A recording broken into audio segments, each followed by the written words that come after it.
पंचवटी अग्निशामक केंद्राच्या कर्मचाऱ्यांनी वाचवले 2 तरुण मुलांचे सकाळी प्राण। सकाळी 9:10 साहिल जयसिंग टिळे यांचा फोन पंचवटी अग्निशामक केंद्राला आला की मी आणि माझे मित्र ओमप्रकाश यादव चांभार लेणीच्या माथ्यावर जवळील तीव्र उतारावर अडकलेलो आहोत, तरी आपली मदत पाठवा।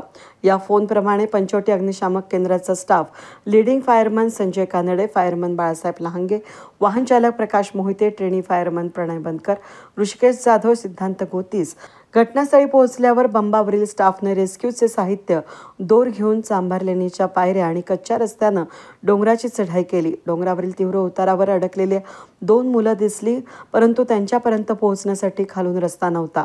दुसऱ्या रस्त्यानं डोंगराच्या माथ्यावर जाऊन मोठा दोर डोंगराच्या मोठ्या खडकाला बांधून अडकलेल्या मुलांकडे फेकला आणि प्रथम एकाला नंतर दुसऱ्याला दोराच्या सहाय्यानं वर काढलं, रेस्क्यू केलं आणि त्यांना खाली बसवून पाणी पाजून धीर दिला। नंतर त्यांना डोंगराच्या कच्च्या रस्त्यानं खाली पोलीस चौकीपर्यंत आणलं आणि पोलीस चौकीमध्ये त्यांच्या नावाची नोंद अंमलदार गणेश नागरे यांनी करून घेतली। त्यानंतर या मुलांना म्हसरूळ पोलीस स्टेशनचे पोलीस अंमलदार नितीन पारधी यांच्या ताब्यात देण्यात आलं। सोबत मदतीला वैतनेय संस्थेचे परदेशी आणि आपत्ती व्यवस्थापन कक्षाचे प्रथमेश लोहगावकर हजर होते।